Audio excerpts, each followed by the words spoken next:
Good day, class. You are welcome to another edition of Business Study class JSS 1. In the last lesson, I taught bookkeeping. According to what I discussed in the last lesson, bookkeeping is one of the branches of business study which has to do with the recording of financial transactions. It has to do with the recording of financial transactions in the appropriate book as this business dealing occurs. As this business transaction occurs. Likewise, I try to explain the importance of bookkeeping, which include it helps to ascertain if the business is making profit or not. Then in the record kept, it is possible for the businessman to see the amount of the money spent and amount of the money received. You see, in business you spend money because you incur expenses in order to generate income.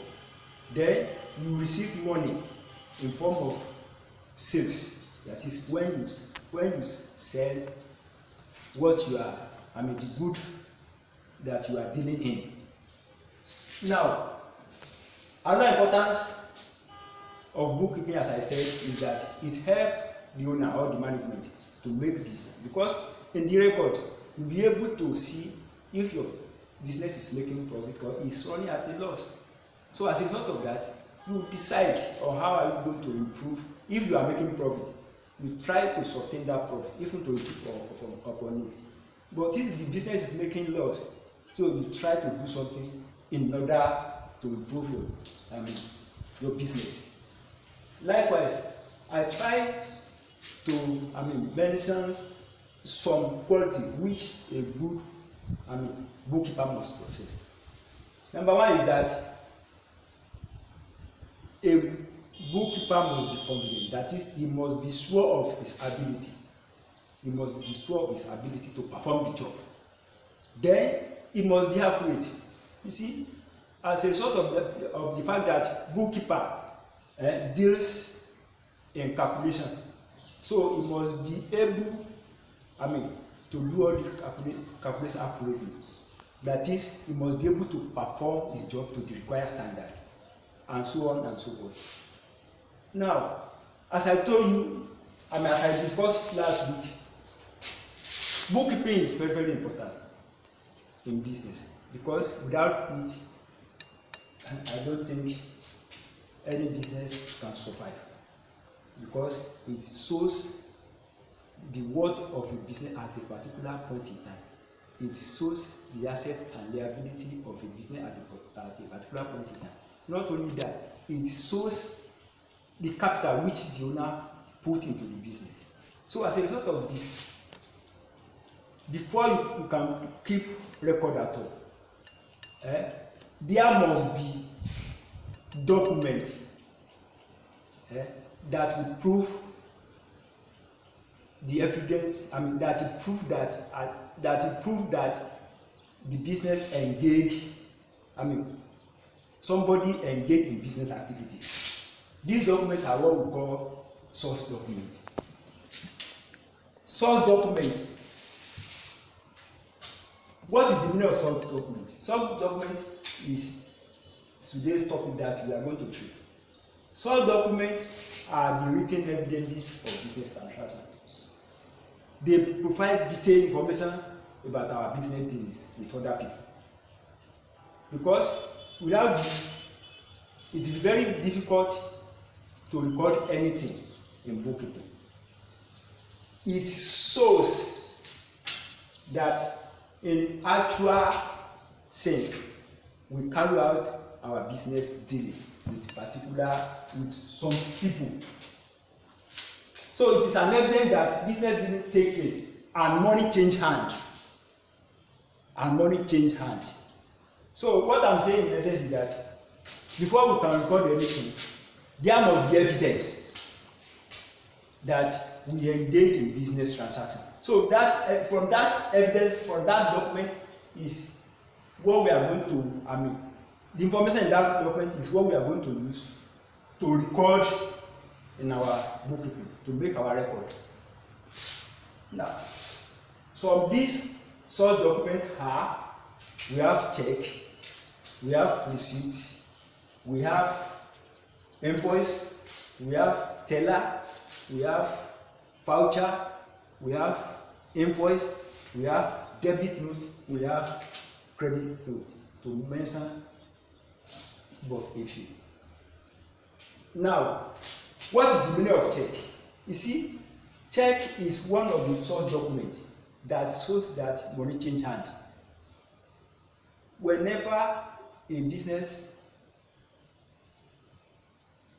buys goods from somebody, money that should be paid to the supplier can be paid by check. It can be paid by means of check. When business sells goods to somebody, the money to receive from that particular person must be by check. So as a result of this, check is one of our source documents that back up our business transaction with other people. Check, as a result of this, is a written order to the bank to pay a certain amount of money to the person named on the check.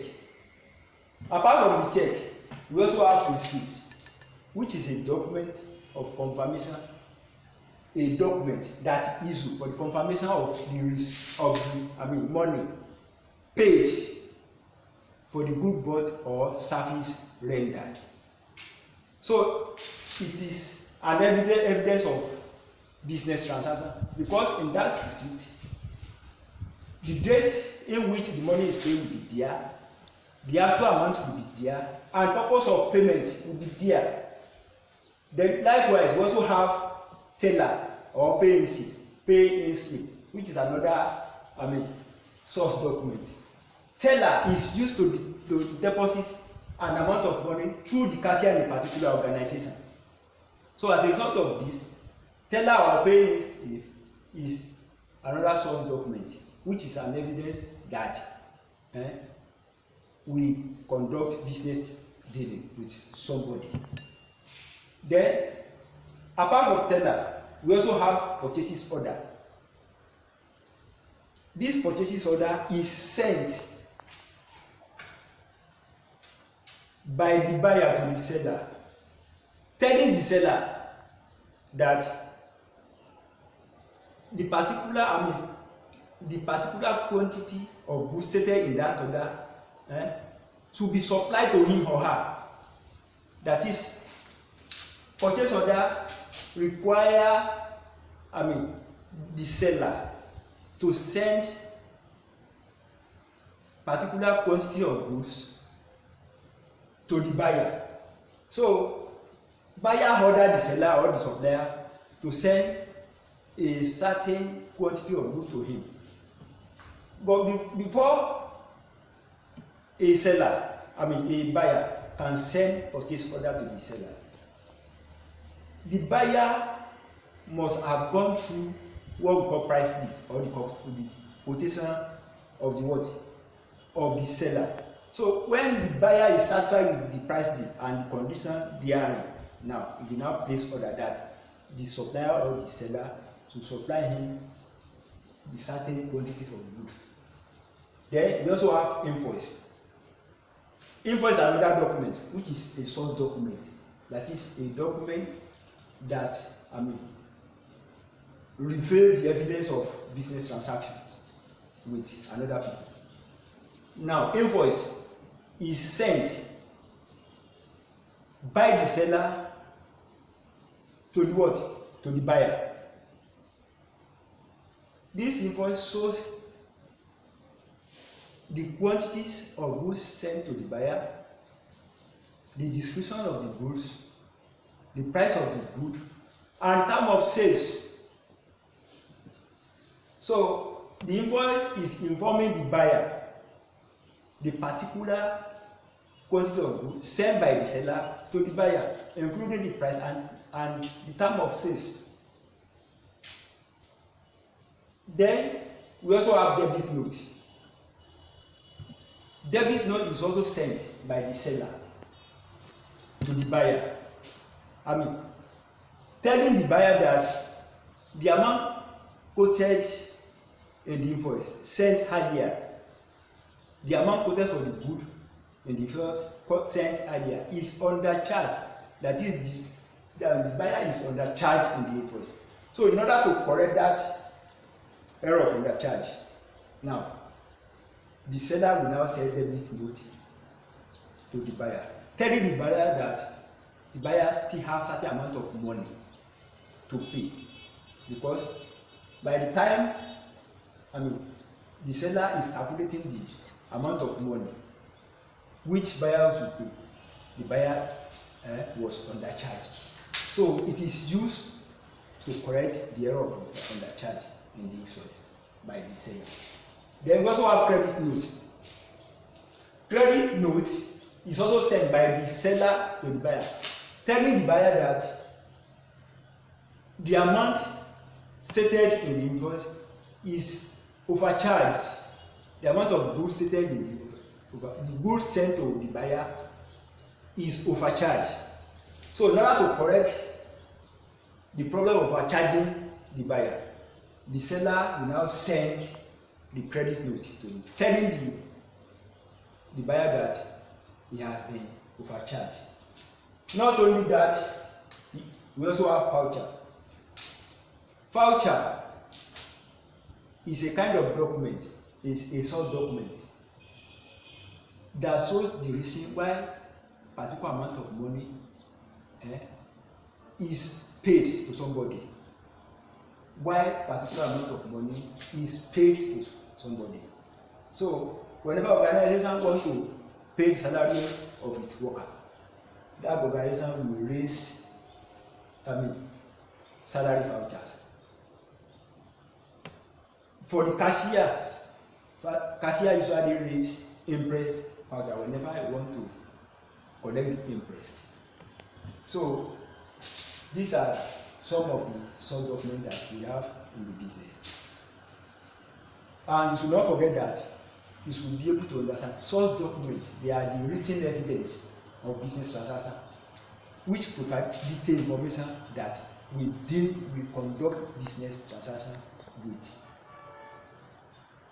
somebody. Now, in preparation for the next class, you will try, in form of the assignment, you define journal and you state 5 or 6, let me say 6 type of journal. Good day.